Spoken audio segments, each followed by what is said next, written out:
Boa tarde a todos e todas. É um prazer estar aqui novamente no nosso grupo de estudos sobre o direito em tempos de Covid-19. O nosso painel de hoje, que traz o encontro de número 181, já temos quase 200 encontros. A propósito, amanhã nós completaremos 5 meses bastante profícuos de grupo de estudo. Então, nosso painel de hoje, que é quase comemorativo, dessa marca, né, de 5 meses, e não poderia ter, talvez, tema mais interessante, convidados mais pertinentes para falar conosco a respeito dele.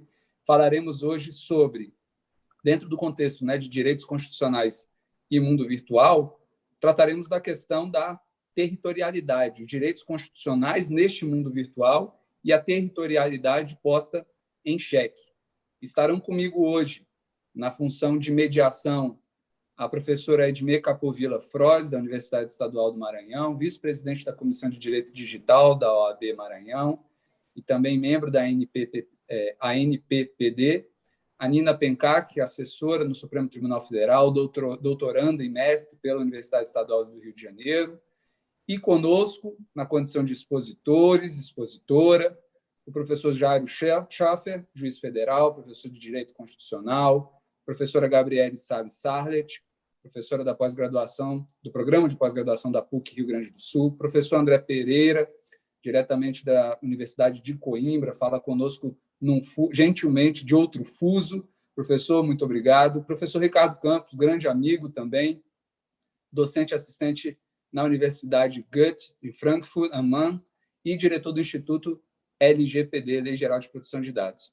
Eu queria, antes de mais nada, agradecer gentilmente a gentil aceitação do nosso convite, em especial pelos nossos expositores, mas também pelas comediadoras do evento. Muitíssimo obrigado por dispor do tempo de vocês para a gente poder dialogar sobre um tema tão caro, e também um agradecimento mais do que especial a todos que têm nos acompanhado ao longo desses 181 encontros e o fazem também, mais uma vez, na tarde de hoje. Eu passaria a palavra para uma fala introdutória breve também, para a Edmê, para a Nina, para que fizessem as suas considerações iniciais a respeito do painel. Edmê, por favor. Boa tarde a todos. Agradeço especialmente aos doutores Guilherme Pup e aos demais convidados, especialmente também ao IDP por esse convite, de uma forma também de unir as instituições, já que eu falo como professora aqui da Universidade Estadual do Maranhão e de quem eu sou muito grata e estou muito honrada com essa participação. Muito obrigada. Doutora Nina. Bom, boa tarde a todos. Eu também fico muito honrada com o convite. Confesso que, quando eu vi o tema escolhido, eu não poderia ficar mais surpresa, porque é um tema super inovador. Eu espero que os debates aqui sejam enriquecedores, quero aprender muito com eles também. E reforço as palavras da professora Edmê, é muito bom ver um quadro tão amplo, né, para o debate, e acho que a própria territorialidade foi posta em xeque, né, na própria composição dessa mesa. Então, saludo a todos e espero que tenhamos uma tarde muito boa. Obrigado, Nina. Obrigado, Edmê. E sem mais delongas, já vou tomar a liberdade de passar a palavra para o nosso primeiro expositor, professor Jairo Schaffer, a quem, de novo, reitero os agradecimentos por estar conosco. Professor, por gentileza, a palavra é sua. Obrigado. Primeiro, agradecer o convite do IDP, aos coordenadores, organizadores dessa live, e parabenizar pelo tema escolhido.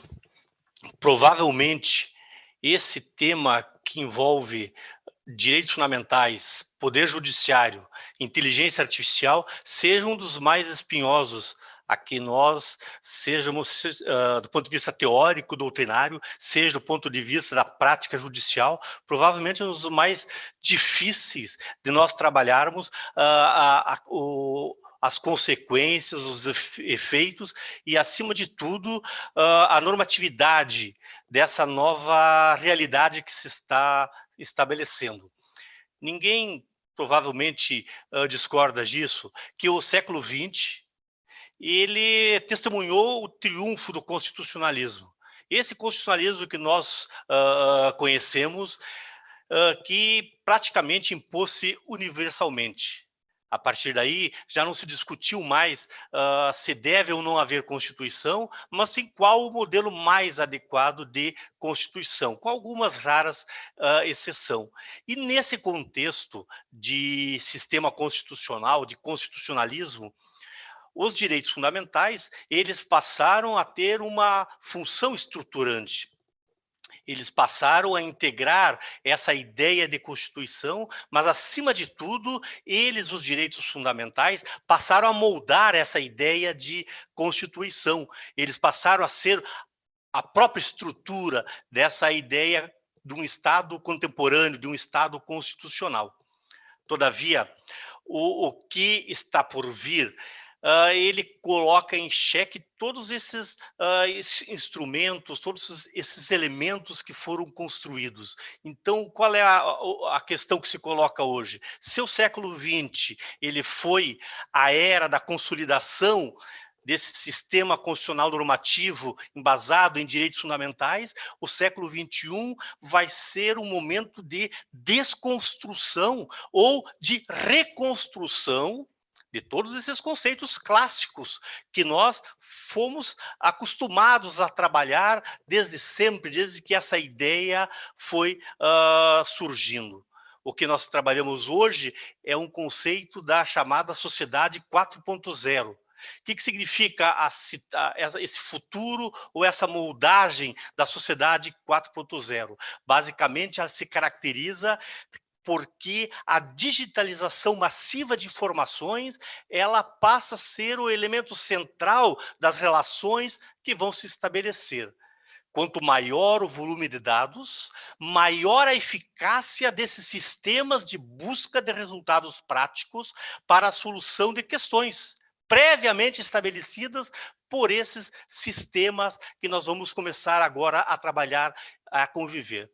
Nesse contexto, junto a esses conceitos clássicos, Estado de Direito, separação de poderes, direitos fundamentais, nós vamos começar a trabalhar outros conceitos, como inteligência artificial, algoritmos, bolhas do Facebook, que é algo que estamos vivendo hoje no Brasil, de como as redes sociais elas são utilizadas para impedir o pluralismo das ideias, privacidade no mundo virtual, etc. São vários elementos que cada vez mais eles são centrais nesse debate de qual é a função dos direitos fundamentais.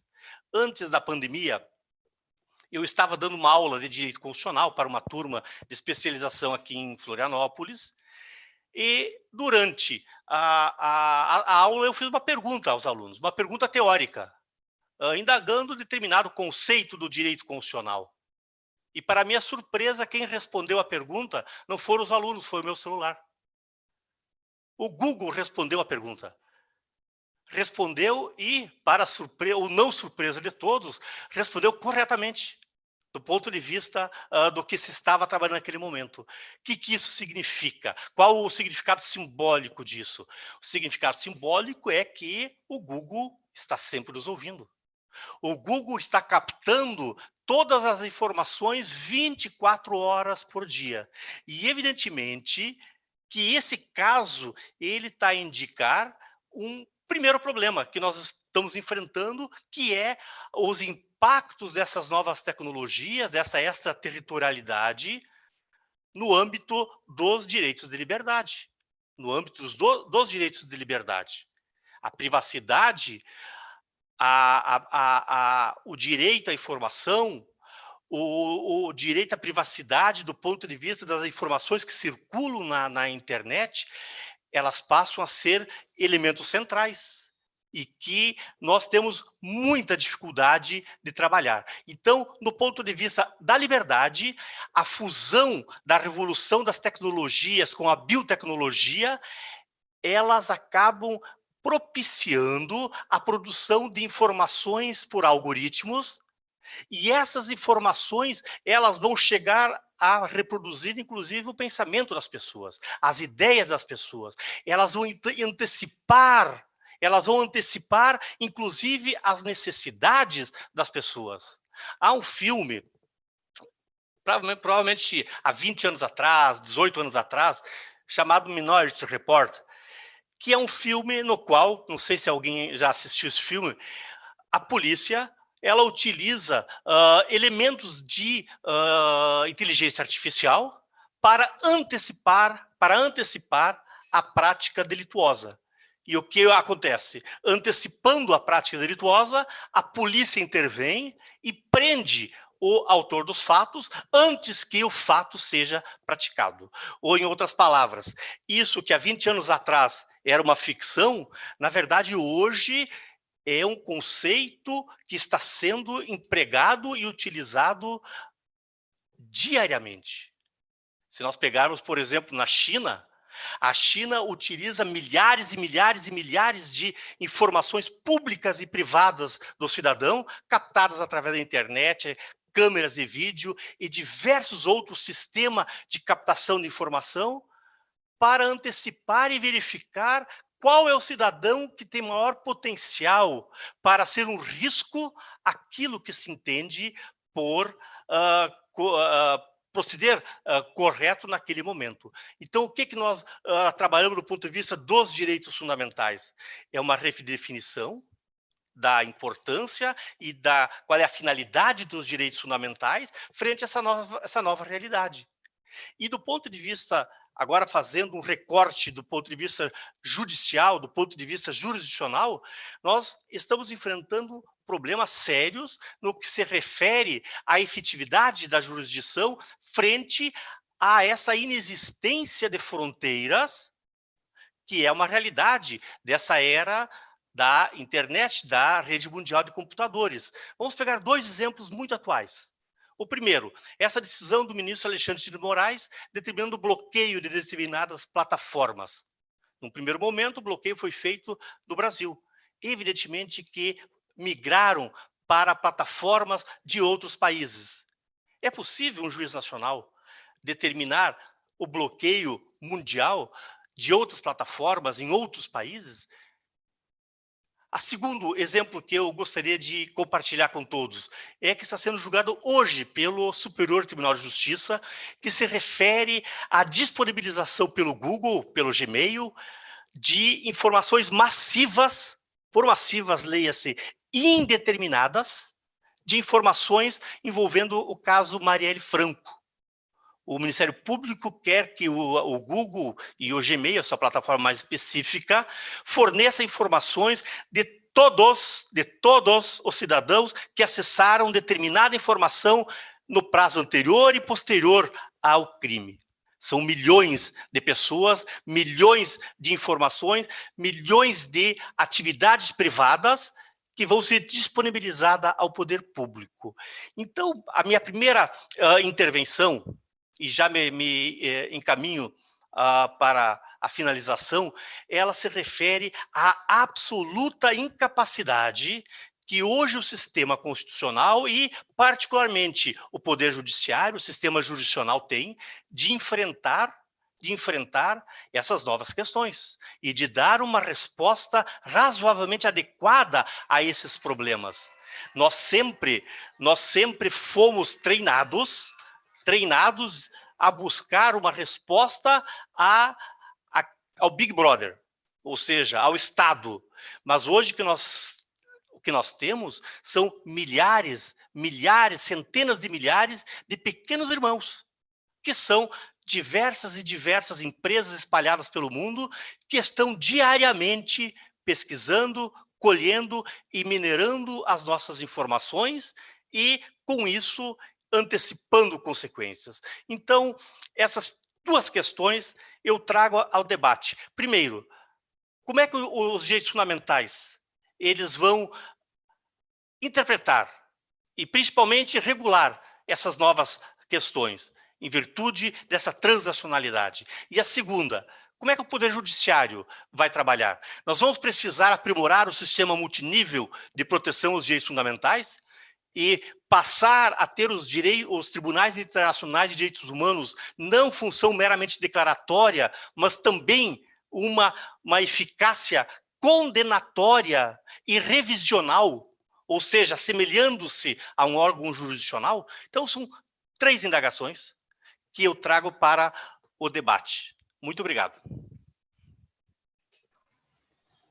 Muito obrigada, professor Jairo. São considerações bastante relevantes e acho que, em decorrência da minha função, as reflexões que eu colocaria ao final, elas já foram antecipadas pelo senhor, justamente como seria o exercício da atividade jurisdicional em função da territorialidade, né? É uma preocupação que se põe tanto, enfim, para a jurisdição ordinária, quanto para a jurisdição constitucional, né? A gente tem se deparado atualmente com essas decisões, né, no inquérito das fake news e o cancelamento de perfis, e são temas que trazem, né, bastantes reflexões e questionamentos para o futuro, justamente em função de quem seria, né, a corte a revisar e a implementar essas decisões nacionais, né, de nível nacional, que poderiam ser tomadas. E, enfim, acho que o senhor, como juiz, melhor do que ninguém, pode trazer essas perguntas. Eu colocaria algumas outras pimentas ao final, mas, no momento, são essas as minhas considerações. Passo a palavra para a professora Edmê, para as considerações dela. Obrigada, Nina. Doutor Jairo, são questões que nos tiram o sono, né?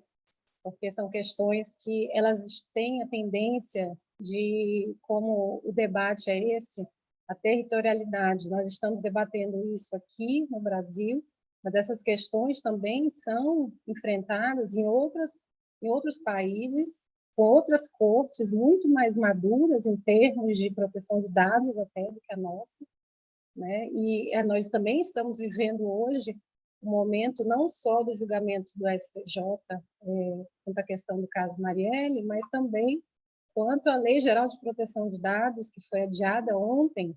Então, são assuntos que estão permeando todo o cenário de como regular essas interações, e eu, como no papel de professora e advogada, também entendo que essas questões elas se voltam muito para o negócio da empresa, porque essas empresas, apesar dela, por exemplo, o Google, né, ter toda a sua questão da privacidade, já foi multado diversas vezes, mas continua exercendo, podemos até dizer que uma soberania sobre a gente, que nós não funcionamos sem os aplicativos, sem os serviços do Google, né?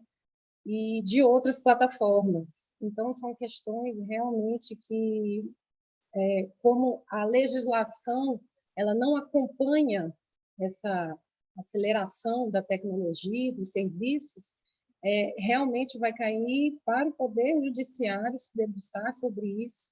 Cada vez mais juízes e advogados vão ter necessidade de se debruçar sobre esse assunto, para que se discuta, se garanta, né, os direitos fundamentais e se promova realmente a proteção dos nossos dados pessoais e também a questão do compartilhamento de dados pessoais, né, a respeito daquela decisão do STJ, desculpa, do STF, a respeito do compartilhamento de dados pessoais, né, como a gente percebe, a legislação e a empresas se sobrepondo aos interesses, né, nossos, dos indivíduos, aos nossos direitos, e vem o Poder Judiciário para poder sedimentar, dizer, calma, que temos ainda a Constituição Federal e vamos sedimentar todo esse direito e poder prosseguir, dando uma garantia a nós, né, indivíduos e titulares de dados pessoais. Devolvo a palavra, doutor. Obrigado, professora Edmê. Acho que as minhas colegas já endereçaram muito bem a fala do professor Jairo para início de conversa. Eu vou me reservar a trazer minhas considerações já ao final, quando nós formos para as rodadas de perguntas. Então, eu já passo a palavra agora à professora Gabriele Salles Sarlet, que é pós-doutora em Direito pela Universidade de Hamburgo e também pela Pontifícia Universidade Católica do Rio Grande do Sul, onde também leciona. Professora, muito obrigado pela disponibilidade de estar conosco. A senhora tem a palavra, por gentileza. Bom, muito obrigada pela oportunidade de dialogar com esse grupo tão seleto, né? Creio que é muito oportuno esse diálogo e faz vir à tona uma série de questões que, como bem disse a professora Edmela, são questões que estão na pauta do dia, né? Então, nesse sentido, eu realmente estendo o meu agradecimento ao IDP, né? E agradeço também a oportunidade de dialogar sobre esse assunto com colegas tão gabaritados e tão né, já capacitados e já reconhecidamente como experts nesse tema. Então, eu passo a tratar um pouco sobre a questão da extraterritorialidade, dizendo que trata-se de uma dessas grandes obviedades que são postas em xeque no momento atual. Então, o momento atual, ele parece eclodir uma nova onda de discussões sobre aquilo que parecia, em meados do século XX, que já tinham sido devidamente pacificadas, sobretudo por meio da constitucionalização, né, e também por meio do amadurecimento da teoria dos direitos fundamentais. Então, parecia que alguns temas eles ganhavam um pouco de destaque na medida em que havia o amadurecimento da teoria dos direitos fundamentais e também, por que não dizer, da maior incidência do chamado sistema de proteção de direitos humanos. Na medida em que esses sistemas de proteção de direitos humanos foram ganhando uma força maior e também na medida em que nós vimos a grande parte dos estados assumindo uma feição, embora que muitas vezes meramente superficial, mas assumindo uma feição democrática e colocando como base da sua estruturação uma Constituição que tinha minimamente o reconhecimento dos direitos e garantias fundamentais, algumas questões pareciam já ter sido colocadas fora, né, da agenda atual. E aí, ao contrário do que se esperava, o momento atual ele faz eclodir inúmeras questões que, como eu disse, pareciam estar já pacificadas e que vêm com um formato, ou melhor, com uma rotulação diferente.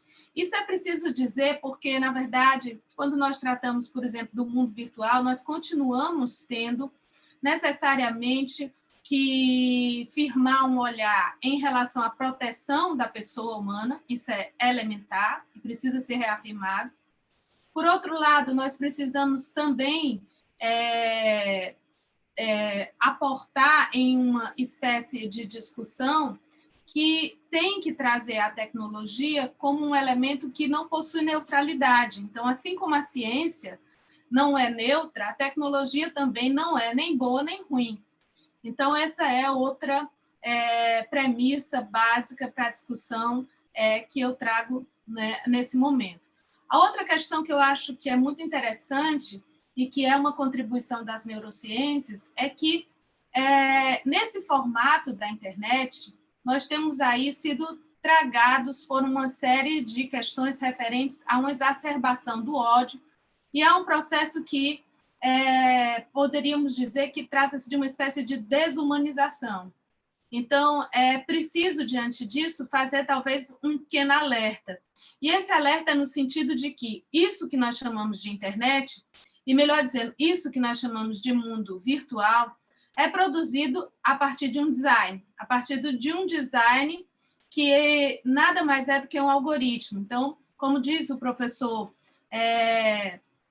Wolfgang Rihm, o próprio processo de algoritmização do cotidiano traduz uma discursividade. Então, há um discurso inerente à produção e aplicação do algoritmo, que mesmo quando se trata da questão do machine learning, existe naturalmente comandos e vieses que foram, em um primeiro momento, produzidos como a base para esse aprendizado de máquina. Então, o discurso que é produzido pelo algoritmo é sempre e naturalmente um discurso que vai retratar, num primeiro momento, ou seja, direta ou indiretamente, aquilo que o ser humano que desenha, ou o conjunto de humanos que desenha, quis estabelecer para esse algoritmo, para a aplicação desse algoritmo. Então, isso permite, né, voltar à tona a questão de que a tecnologia, por si só, ela não é nem necessariamente boa,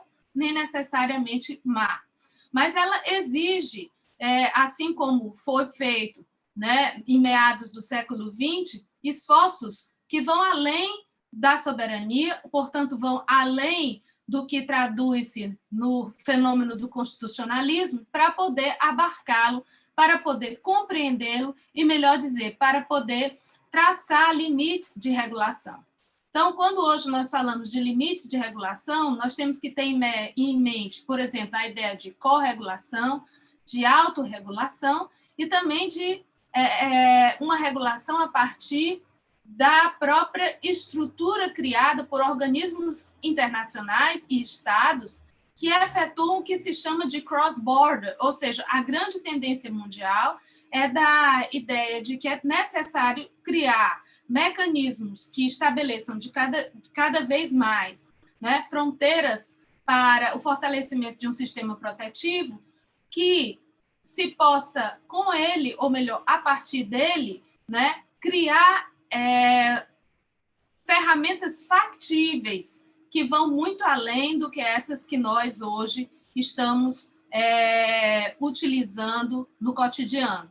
Então, utilizando, portanto, desse exemplo dado pelo Dr. Jairo, que citou a decisão recente de 31 de julho, no inquérito 4781, em que o ministro Alexandre de Moraes instituiu uma multa diária para o Twitter e para o Facebook, e na medida em que também, ao instituir essa multa, ele também proferiu uma ordem cuja extensão vai além da territorialidade, é preciso que nós façamos alguns parênteses. Primeiro parêntese, a ideia referente à ordem, ela dizia respeito a um processo que já nasce com alguns questionamentos. Então, é preciso a gente lembrar que esse processo já nasce em termos de um questionamento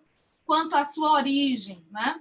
O segundo ponto que precisa ser abordado, sob pena de nós perdermos um pouco o contexto geral, é que esse processo ele foi eivado de algumas questões um tanto quanto emocionais, né? E o terceiro ponto que precisa de se dizer é que, na verdade, quando o ministro Alexandre de Moraes ele proferiu essa decisão, ele coloca aí toda uma série de discussões que no Brasil estão sendo negligenciadas, que é as discussões referentes ao uso de metadados. Então, hoje o colega, o professor e juiz, doutor Jairo, colocou a questão da decisão acerca dos dados, né, que referenciam o caso Marielle, e isso é um dos outros aspectos, né, que precisam ser levados em consideração na medida em que nós passamos a pensar não mais numa proteção individual, mas sim numa proteção em que o tratamento de dados é a base da discussão. Bom, e aí, para terminar, eu estou falando bem rápido, peço desculpa, porque me deram 10 minutos, e aí, para tratar de todos esses temas, eu estou dando apenas algumas pinceladas. Então, para terminar, eu colocaria também em discussão exatamente o fato de que o Brasil ainda não aderiu à Convenção de Budapeste. Então, o fato do Brasil não aderir à Convenção de Budapeste cria, para todos nós que tratamos sobre o tema da tecnologia, imensas dificuldades. A primeira grande dificuldade, eu pego também as palavras da professora Edna, que disse a respeito dessa grande bruma que se estabeleceu em torno da vacatio legis da LGPD. Esse é um dos pontos que a gente pode chamar uma das jaboticabas brasileiras, porque se cria uma lei em 2018 e todos os encontros dos quais eu tenho participado, a pergunta mais reiterada é exatamente quando ela entrará em vigor. Parece uma coisa louca, mas é realmente uma das grandes jaboticabas brasileiras. Mas tudo bem, se nós acordarmos que agora que ela vai realmente entrar em vigor segundo essa última decisão da Câmara dos Deputados, que foi a decisão de ontem, então nós temos aí um outro problema, que é o namoro do Brasil com a Convenção de Budapeste, que também parece ser um daqueles namoros que não se sabe se resulta ou não em casamento.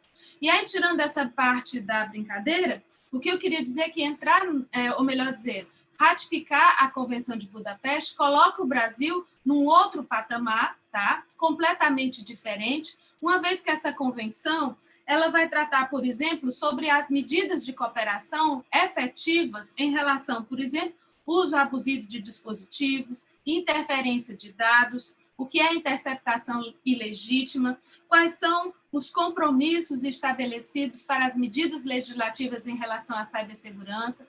Então, há todo um patamar de discussão que vai ser, sem dúvida alguma, emulado a partir da forma, né, e do momento, dizendo melhor, em que o Brasil realmente vier a aderir à Convenção de Budapeste. Então, feito essas primeiras observações um tanto quanto soltas, para dar realmente a possibilidade para que nós possamos depois tecermos uma costura fina, quem sabe uma afinação mais adequada a partir dos debates, esses seriam os pontos que eu iria distribuir como que num jogo de cartas, para que nós depois possamos voltar a eles. Agradeço mais uma vez, né, e espero ter cumprido o meu tempo de 10 minutos.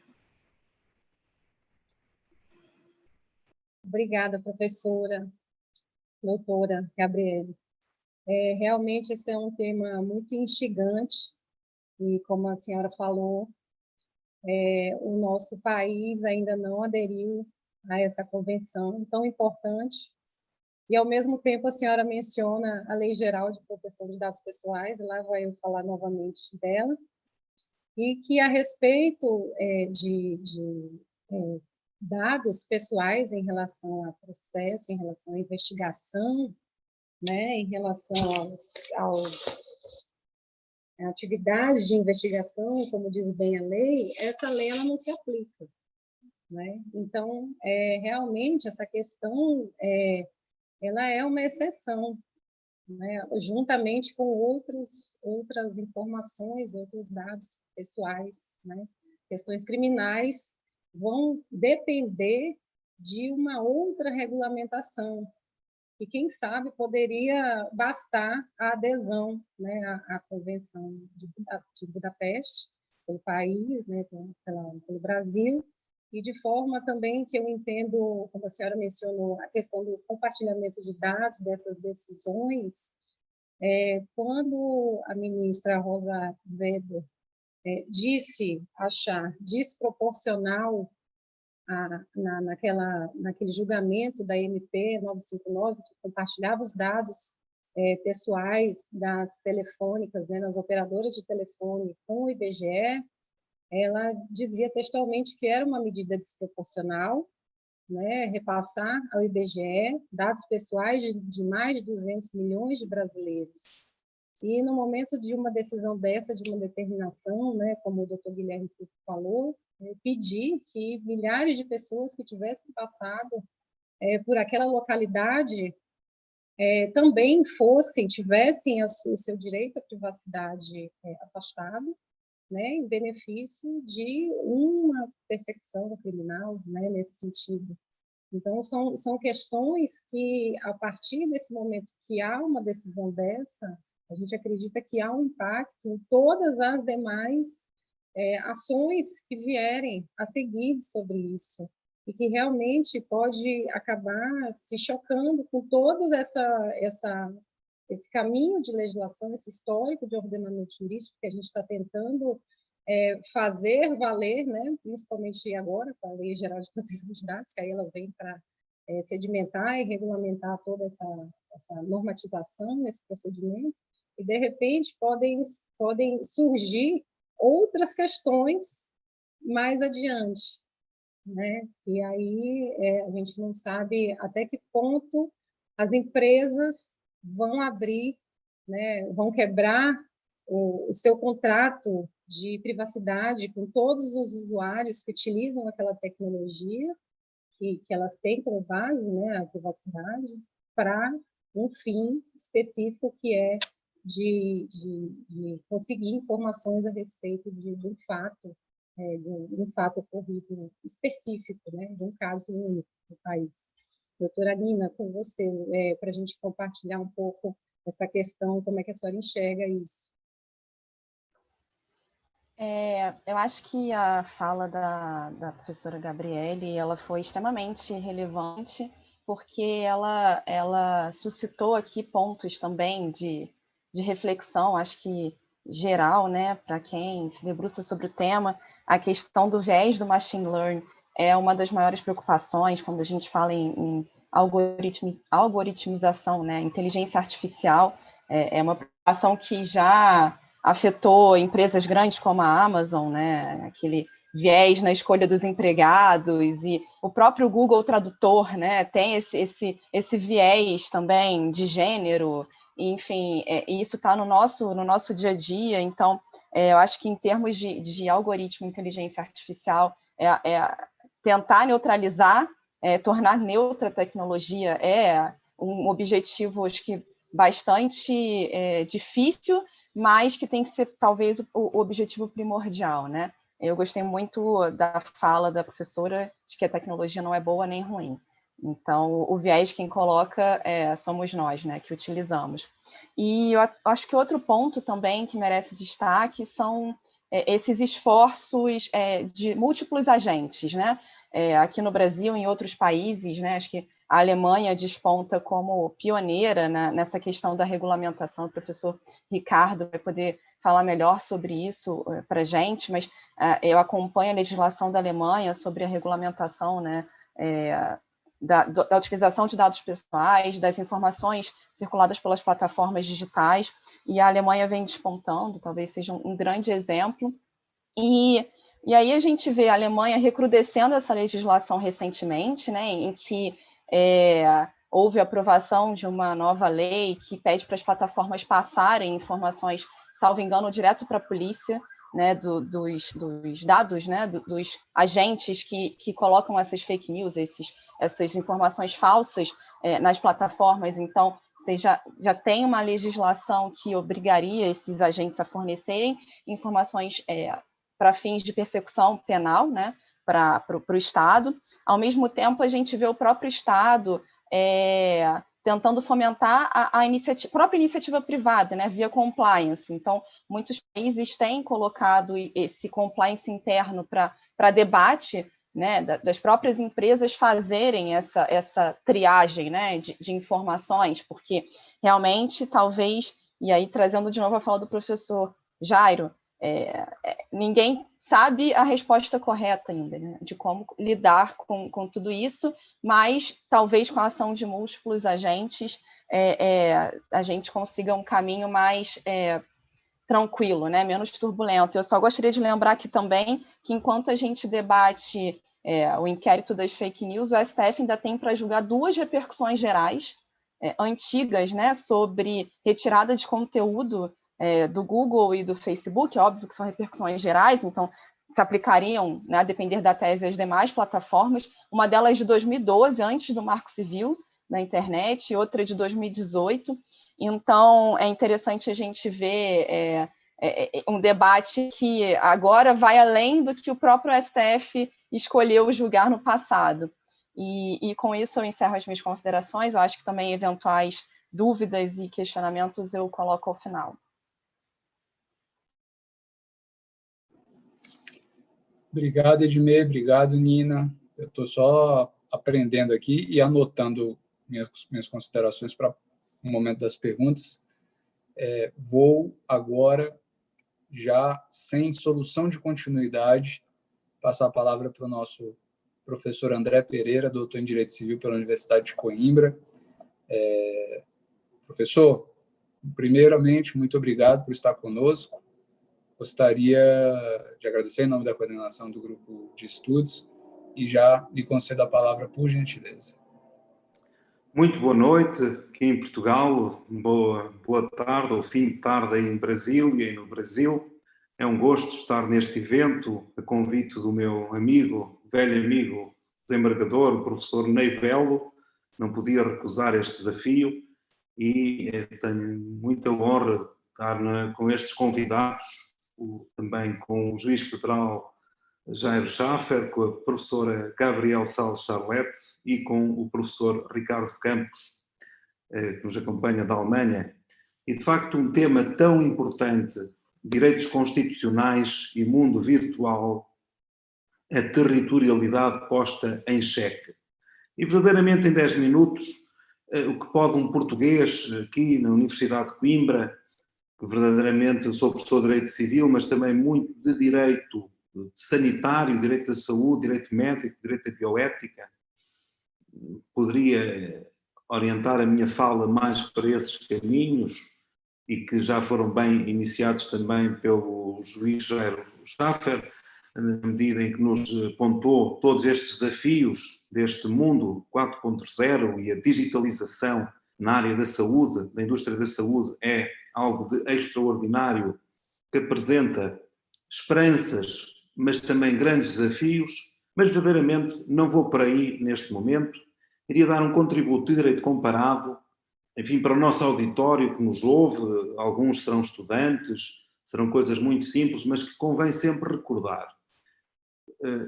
A constitucionalidade e a territorialidade posta em xeque. Já aqui foi dito, e eu gostava de frisar, a importância do direito internacional, a importância das organizações internacionais. É evidente que eu tenho a consciência de que o Brasil, sendo um país continente, que em si já, em Brasília, tem um Supremo Tribunal Federal que de algum modo já decide por um meio continente, mas dar esta perspectiva de alguém que vem num país normal, não é um país pequeno, é um país normal. Portugal é um país normal, um país de 10 milhões de habitantes. Se forem ver o mapa mundo, a esmagadora maioria dos países tem entre 5 e 20 milhões de habitantes. Portugal é normal, o Brasil é que é excepcional, a Alemanha é grande, o Brasil é que é excepcional, é um dos 5 maiores países do mundo. Estava eu a dizer a importância que para um país normal, como Portugal, tem as organizações internacionais. E isto, designadamente, o Conselho da Europa e a União Europeia. E tudo isto tem a ver com a proteção de dados pessoais, como iremos já ver a seguir.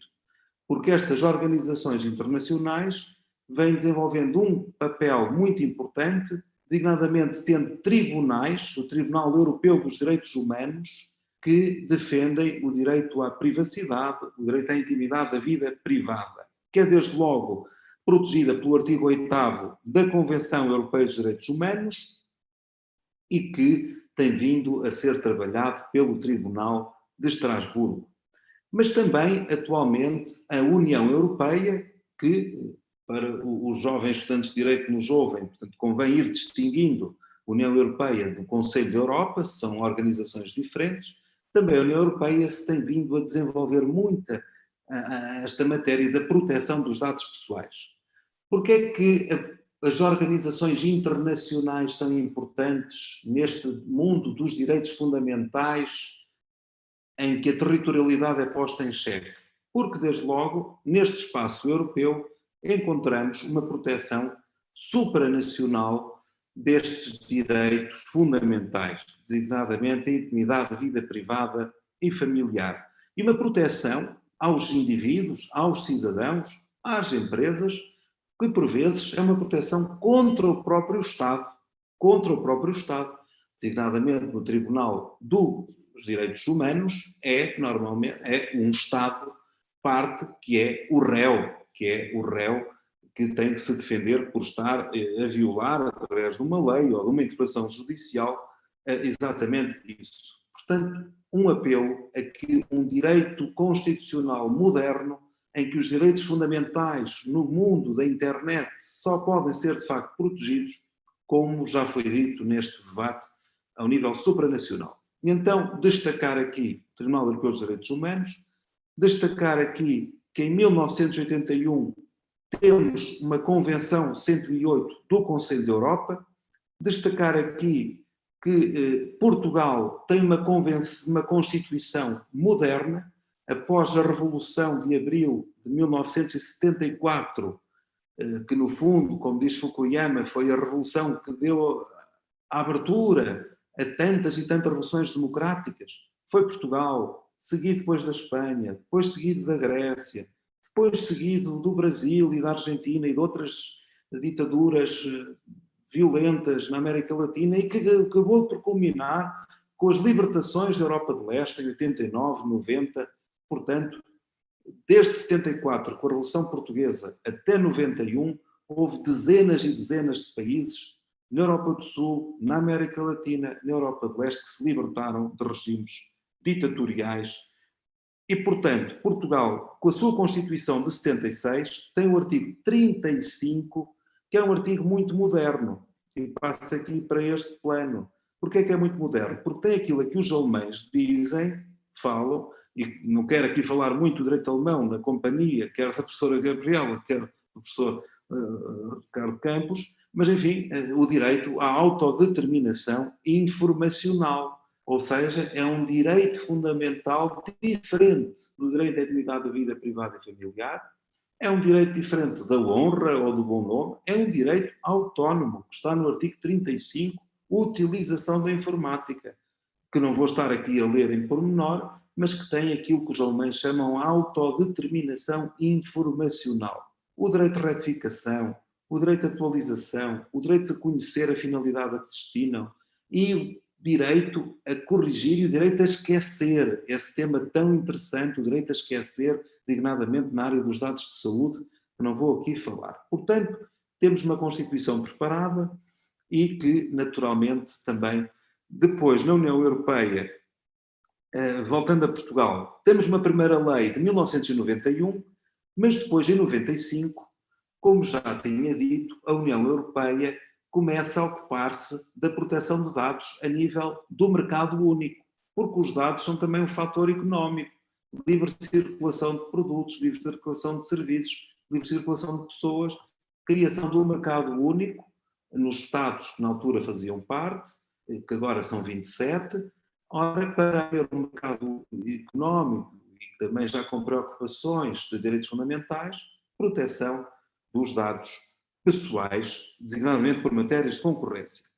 E, portanto, em Portugal depois temos a lei de 98, mas tudo isso já faz parte da história do direito, porque, entretanto, temos o famoso Regulamento Geral de Proteção de Dados de 2016, que também influenciou a lei brasileira, que, em boa hora, ouvi hoje, está para conhecer a sua efetividade e a sua vigência plena, muito bem, e, portanto, temos, depois do Regulamento Geral de Proteção de Dados de 2016, a lei portuguesa de 2019, que assegura a execução de alguns aspectos daquele regulamento. Ora bem, podem dizer, então, mas um regulamento europeu tem aplicação direta e imediata. Para que é que há uma lei portuguesa? Porque alguns pormenores da Lei Geral, do Regulamento Geral de Proteção de Dados, carecem de lei nacional. Por exemplo, e era aí que eu queria chegar já, o direito criminal. Naturalmente que o crime é matéria ainda, em grande medida, de competência exclusiva dos Estados da União Europeia. Portanto, em Bruxelas, na União Europeia, grosso modo, enfim, com algumas, que eu vou dizer não é inteiramente correto, mas não há direito penal, enfim, não há, enfim, é uma competência ainda, em grande medida, nacional e, portanto, por exemplo, esta lei de 2009 tem os crimes que digam respeito à proteção de dados pessoais, que são muitos crimes, é um elenco muito generoso, quer de crimes, quer de contraordenações. Também muito interessante saber que há aqui um trabalho, quer de direito de contraordenações, portanto, de uma forma de direito administrativo sancionatório, e contraordenações muito pesadas, mas também direito criminal, direito penal. Neste momento, no curso de pós-graduação que coordeno aqui no Centro de Direito Biomédico da Universidade de Coimbra, de que sou diretor, tenho alguns alunos que me honram do Brasil e alguns fazem exatamente trabalho sobre esta matéria. E, por exemplo, ainda agora estava a ler um trabalho de um aluno meu em que compara as sanções criminais e as sanções contraordenacionais no Brasil e na Europa e, tomando por boas as conclusões dele, e são boas porque são corretas, de facto, a lei brasileira é muito prudente ou é muito pouco sancionatória. Os montantes a que se atinge, do ponto de vista das coimas, estão a valores muito inferiores àqueles que uma empresa como a Amazon, como a Google, como a Apple, pode vir a sofrer, e tem vindo a sofrer, de sanções europeias. Portanto, é um ponto interessante para debate, porque é que o legislador brasileiro foi tão simpático para as grandes empresas multinacionais que operam no domínio da violação permanente, porque é esse o modo de agir de algumas empresas, da permanente tentativa de violação dos nossos direitos fundamentais. É um tema interessante. Ainda bem que a lei brasileira vai tornar-se efetiva, mas atenção que as sanções previstas são relativamente simpáticas.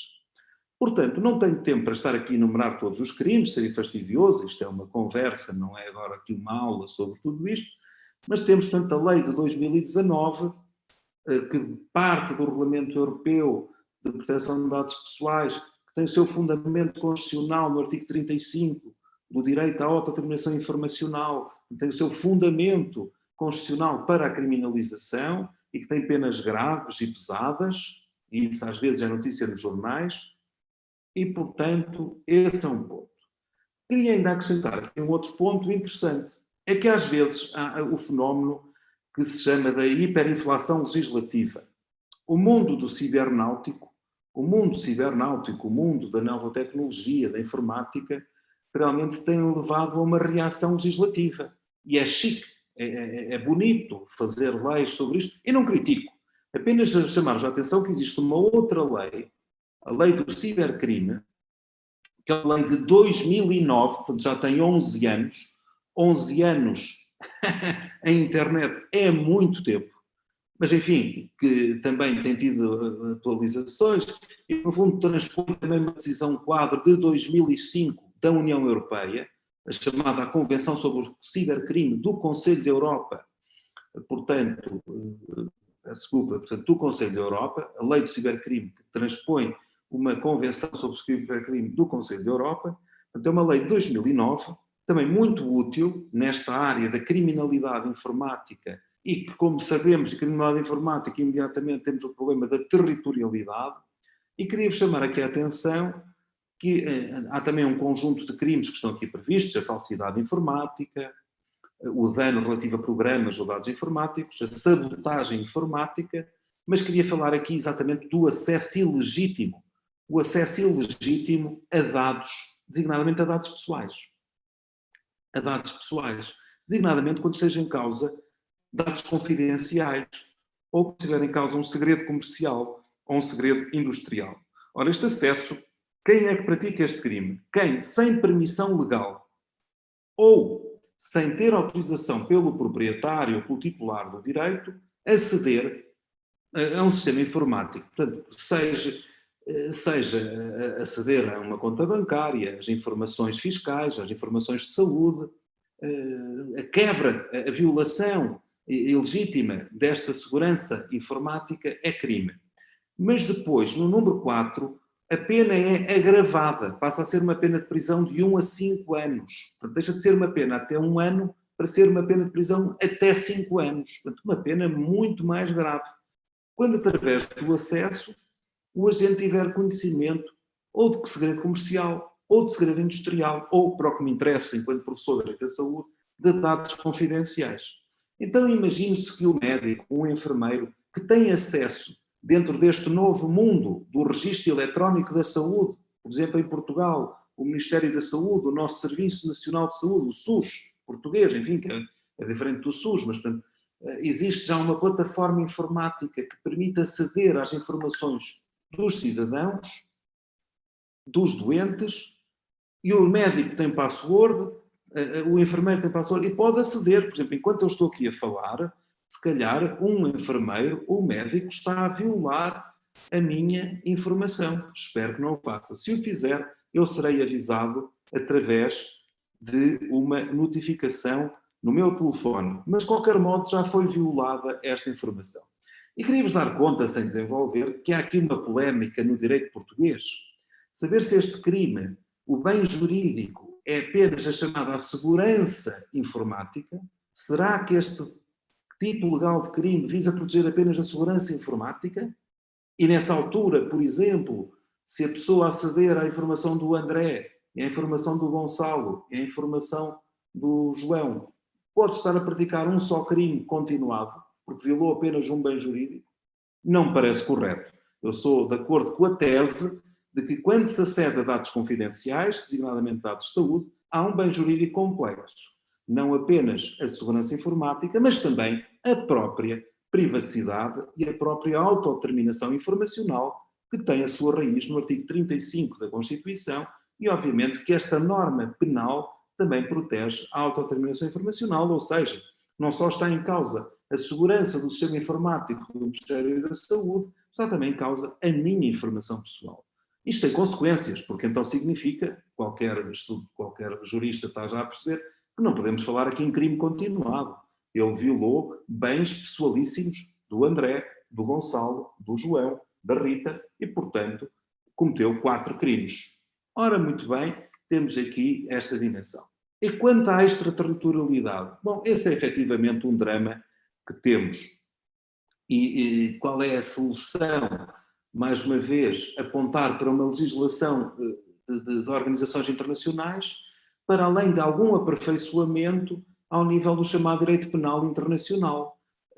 Enfim, por exemplo, o Código Penal português tem essas normas no artigo 5º, 6º e 7º, seria agora fastidioso estar a desenvolver isso. Sabemos que a regra geral é que o Código Penal e as leis penais apenas se aplicam a quem está no território português. Excepcionalmente é que podemos ir punir um cidadão que está a praticar crimes informáticos noutro país, mas vai havendo aperfeiçoamentos, designadamente em matéria de crimes contra a segurança do Estado, matéria de crimes na área da autodeterminação sexual, da área da pedofilia, e também seria um espaço, também nesta área das ameaças contra a segurança informática e contra direitos fundamentais, também desenvolver essa capacidade de punição extraterritorial. Mas, obviamente, há sempre o problema. Se o criminoso, se o infrator está fora do país, também a polícia portuguesa e os tribunais portugueses dificilmente o poderão chamar. E, portanto, é preciso cooperação judiciária internacional, que, naturalmente, é isso que importa aqui sublinhar. E, portanto, estou quase a terminar. Isto é fundamental, desenvolver a cooperação judiciária internacional. Mas antes de terminar, até porque a seguir vamos ter uma lição vinda da Alemanha, e não me atrevo a entrar em pormenores, queria só trazer à colação um outro tópico completamente diferente. Do Tribunal Constitucional Alemão, que em 19 de maio de 2020 tem uma decisão muito importante para o tema que aqui nos convoca, sobre a extraterritorialidade dos direitos fundamentais da Constituição Alemã. Estou a falar da decisão relativa aos serviços de segurança externa, portanto, a Bundesnachrichtendienst, o Serviço Federal de Informações, no fundo, os espiões alemães. Ora, a lei que regulamentava essa matéria dizia que o direito fundamental à privacidade, à autonomia informacional, só se aplica aos alemães, que estão, ou melhor, àqueles que estão no território alemão. Só se aplica àquelas pessoas que estão no território alemão. Ora bem, o Tribunal Constitucional Alemão veio dizer que isso é inconstitucional e veio dizer que os direitos fundamentais também se aplicam a cidadãos estrangeiros residentes fora da Alemanha. Pois, obviamente, não vou entrar em pormenores, obviamente, sendo serviços de informação secreta, às vezes está em causa a segurança do Estado, obviamente que essa polícia internacional terá capacidade de fazer algumas escutas, não vou entrar em pormenores, mas o princípio está afirmado logo na decisão. A Constituição alemã protege o direito à intimidade da vida privada e o direito à autonomia informacional, não apenas das pessoas que estão no território alemão, mas também de outros cidadãos estrangeiros que estão fora do território alemão. E, portanto, não pode a polícia alemã, mesmo a polícia secreta, andar a vigiar cidadãos de Estados estrangeiros sem de um devido controle proporcional, adequado e necessário. Não vou entrar em desenvolvimentos. Portanto, coragem aqui, mais uma vez, do Tribunal Constitucional Alemão, mas, enfim, não me alongo sobre isto na presença de ilustres colegas germanistas. Enfim, eu também estudei na Alemanha, mas não vou agora entrar em pormenores. Era o meu contributo, demasiado longo. Agradeço a vossa atenção e fico à disposição para o debate. Muito obrigado, professor André. Acho que sua fala foi bastante rica, até porque traz uma perspectiva distinta, né, de um modelo distinto, de um país distinto do nosso, de um continente distinto do nosso, mas que não deixa de encarar boa parte dos mesmos dilemas que são comuns a tantos outros sistemas e países.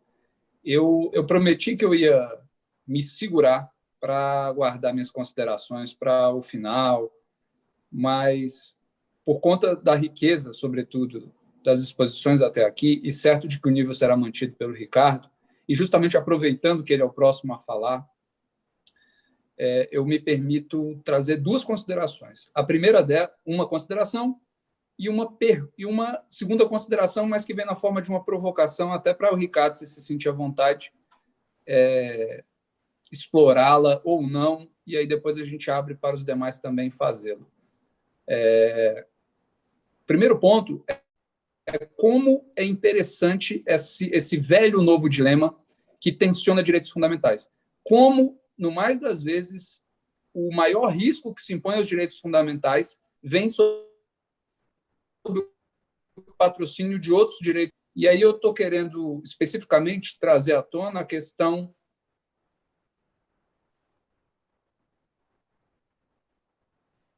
da segurança, né, que foi do filme, né, Minority. O professor André mencionou agora que é tão sensível na Europa,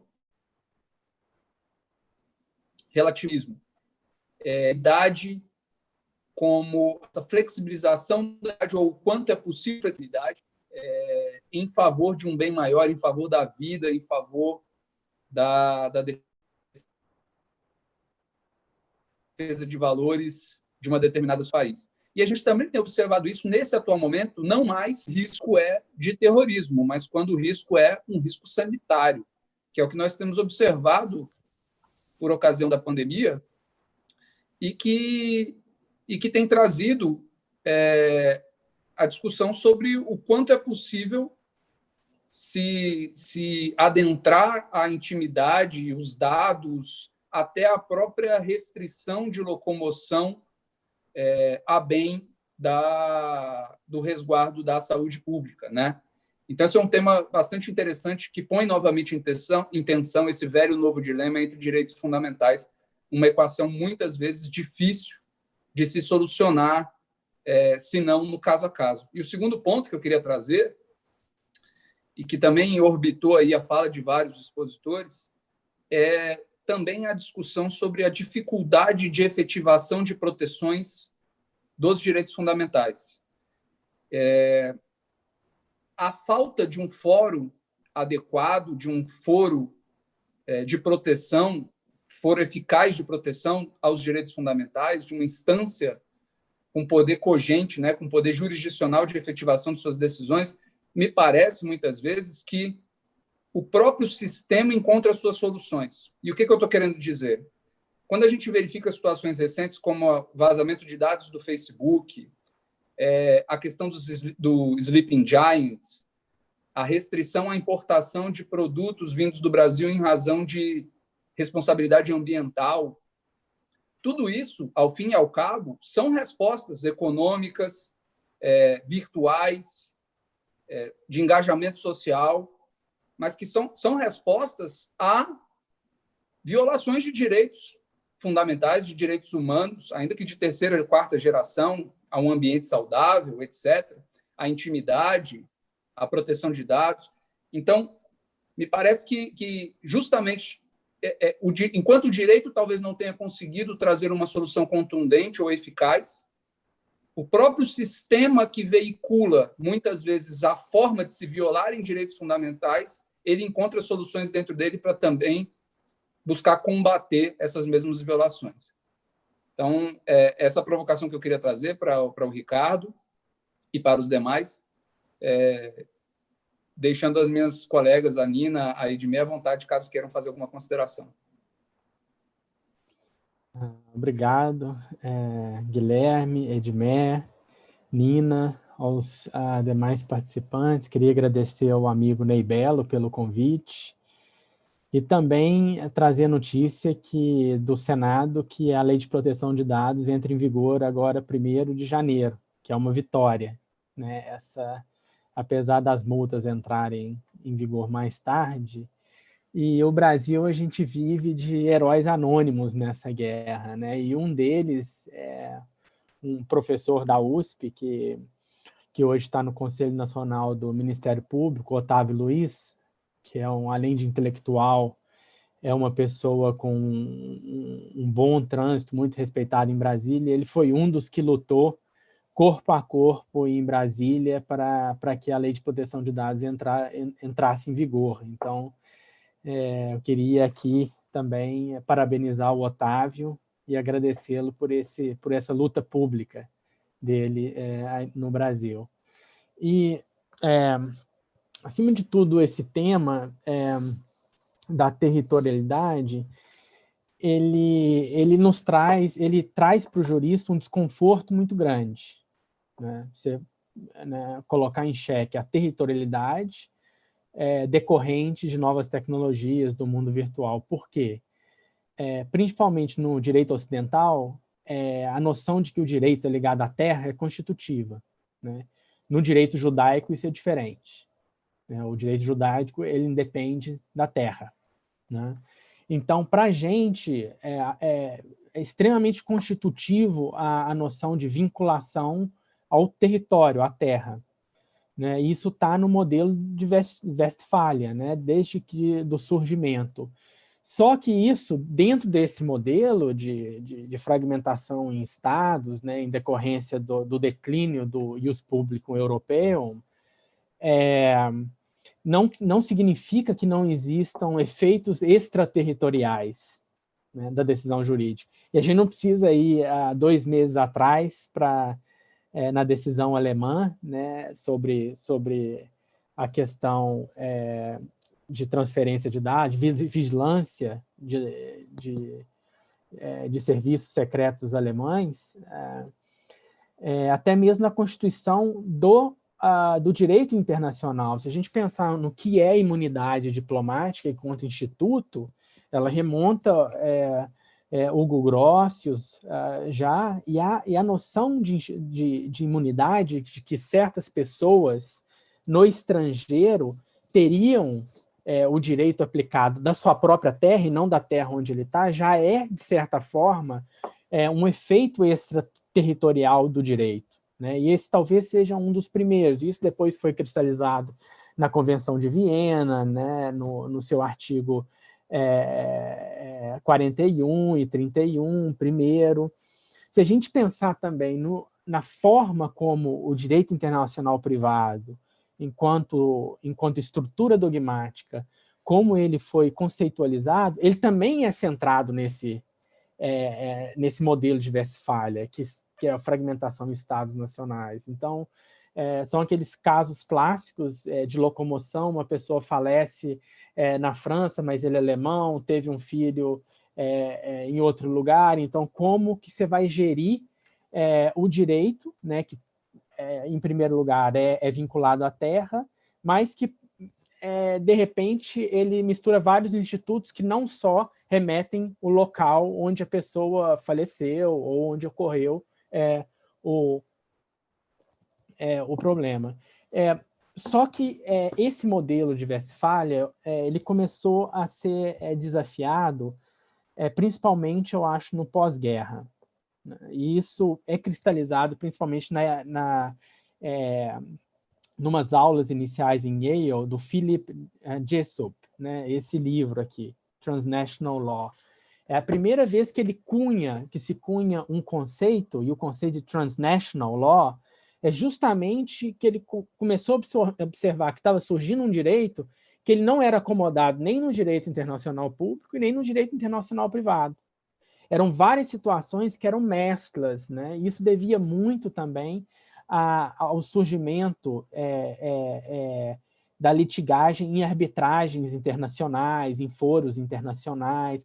Aqui no livro dele, né, nas aulas dele de 56, esse livro é de 1956, ele menciona claramente as tecnologias, né? Então, o primeiro momento que eu vejo que esse modelo de Westphalia, né, da territorialidade, que é o nosso tema, foi desafiado, é no pós-guerra, com esse novo entrelaçamento e as novas tecnologias começam a ser incipientes. Um segundo momento que esse direito também passa a ser, quer dizer, eu estou falando de uma reflexão acadêmica sobre processos sociais, né, de transformação. Eu acho que uma segunda reflexão sobre essa transformação, o desafio do modelo de Westphalia, vem principalmente com o surgimento do que o Gunther Teubner chama de surgimento de regimes privados, transnacionais, né? Então, ali ele consegue descrever de forma clara que esse direito transnacional ele é plural, ele não é, por não existir um Estado nacional, e também ele critica a ideia habermasiana e de outros de colocar a Constituição da ONU, né, a Carta da ONU como Constituição do mundo, né, como uma mera ilusão. E no diagnóstico dele, isso ele exemplifica com muitos casos concretos, há uma fragmentação do direito global em várias esferas que são transnacionais, mas que, de certa forma, também tem uma influência, ela passa, às vezes, por dentro do Estado Nacional, mas ela tem uma independência. Então, esse é o surgimento, e aí tem vários exemplos, o direito do sistema financeiro, lex mercatória, né, o direito do investimento com a Convenção de Nova York. Esse seria um segundo momento do desafio desse sistema constituído através da territorialidade.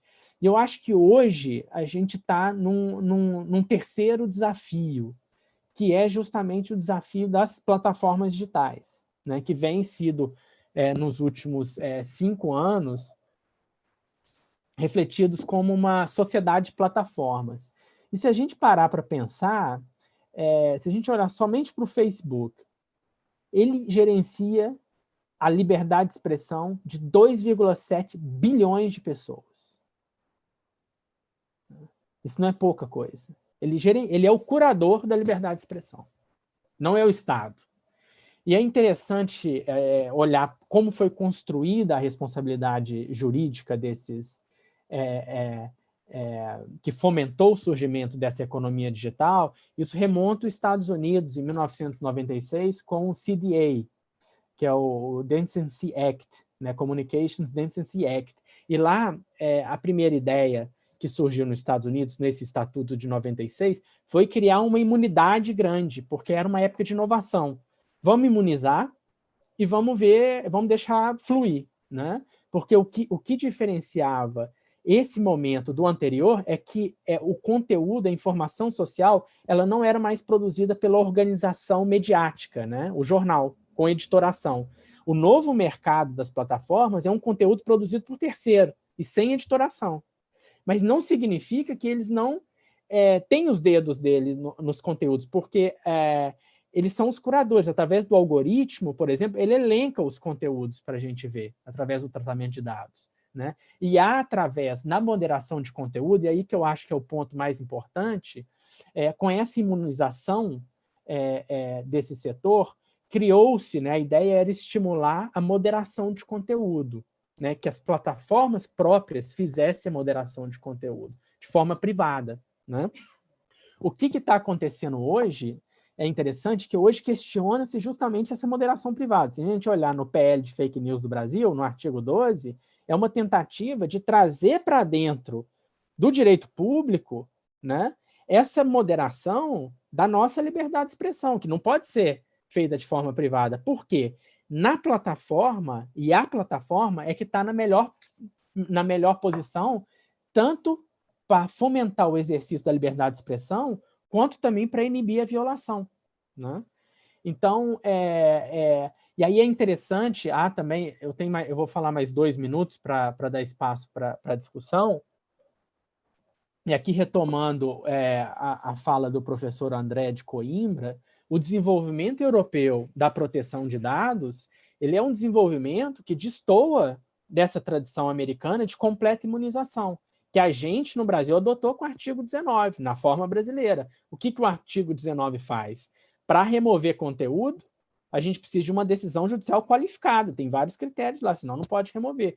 O resto todo, tirando casos de pornografia infantil, poucos casos, o resto tudo é feito moderação privada, né? E colocar a justiça, aí a gente tem o Jairo aqui, para correr atrás disso é muito difícil. Qualquer promotor eleitoral sabe a dificuldade que é numa eleição. Você consegue o pleito através do sistema de recursos só depois que acaba a eleição. O dano está feito.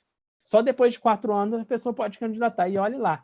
Então, o desenvolvimento europeu é um desenvolvimento de responsabilização do meio, o que, no Brasil, às vezes, quem é ligado à tradição do Marco Civil acha isso quase que uma blasfêmia, né?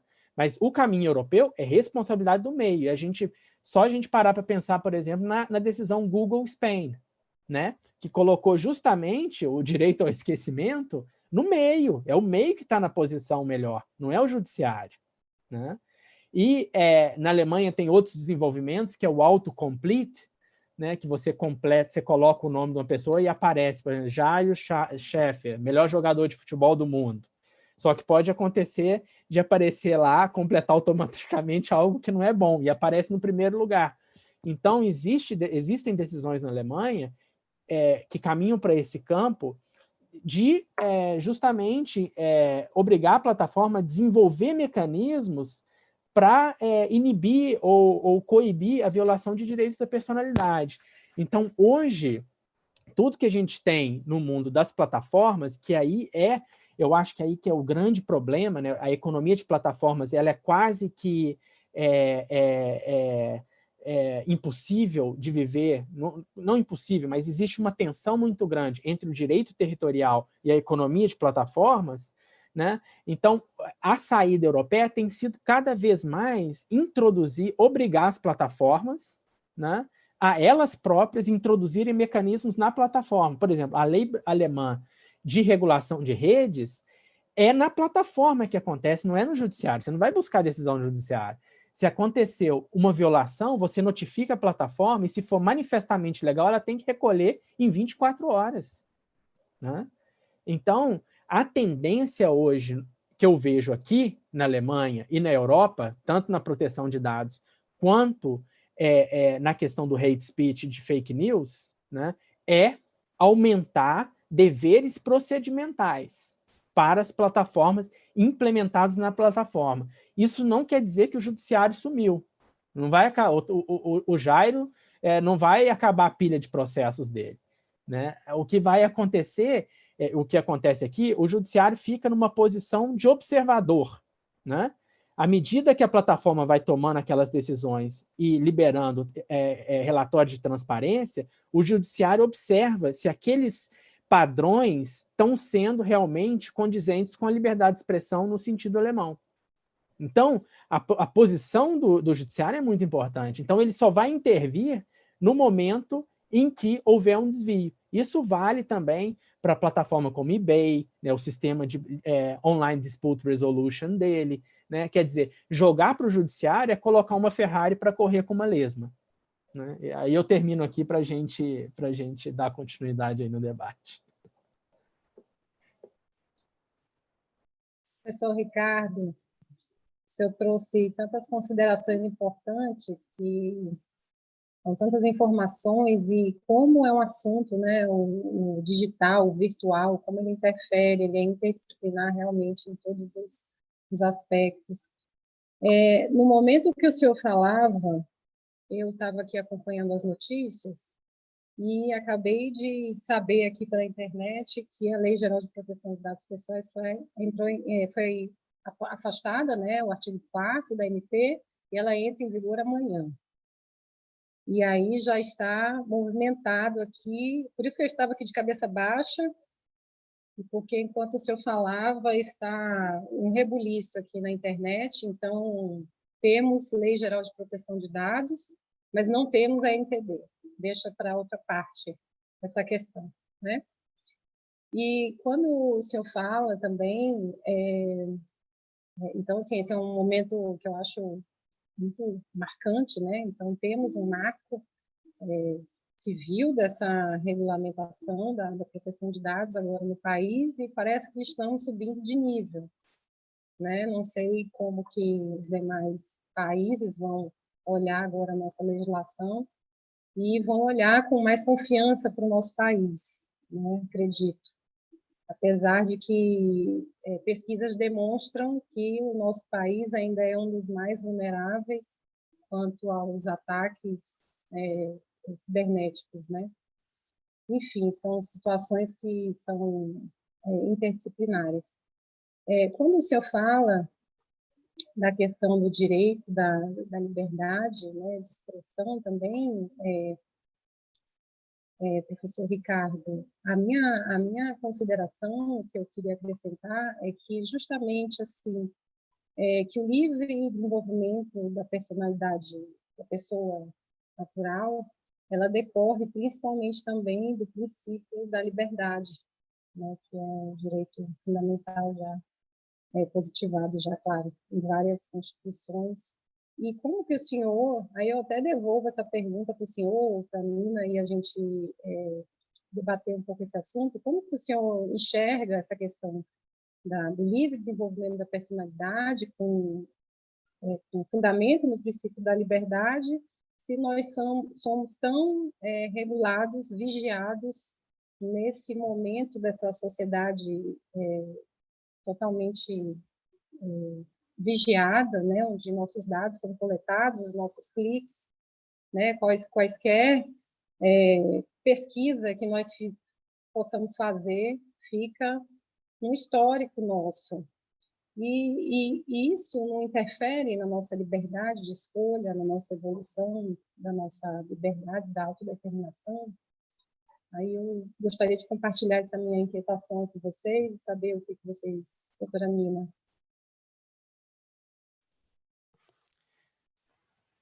Eu vou pegar o gancho das reflexões e perguntas e também já, acho que somar aqui as minhas inquietações, né? O professor André, ele falou do problema da hiperinflação legislativa, e o professor Ricardo colocou que na Alemanha o judiciário ele fica como observador, né? Atribui a maior parte da responsabilidade às próprias plataformas. Com essa novidade que eu também estava acompanhando aqui, da entrada em vigor da LGPD amanhã, né, com a exclusão do artigo 4º, eu tenho certeza de que amanhã choverão ações no STF, né, sobre o tema. Então, enfim, a nossa experiência aqui, ela diz que a legislação, quanto mais regulamentação, maior é a atuação do judiciário, né? O judiciário, ele felizmente ou infelizmente, né, um ator nesse papel. E aí eu também queria a opinião dos senhores, e acho que aqui talvez a experiência pessoal do professor Jairo sobre aqui no Brasil, né? Qual que é a perspectiva desse agente tão relevante e quanto ele pode influenciar nessa questão, né? Dos direitos fundamentais e da regulamentação.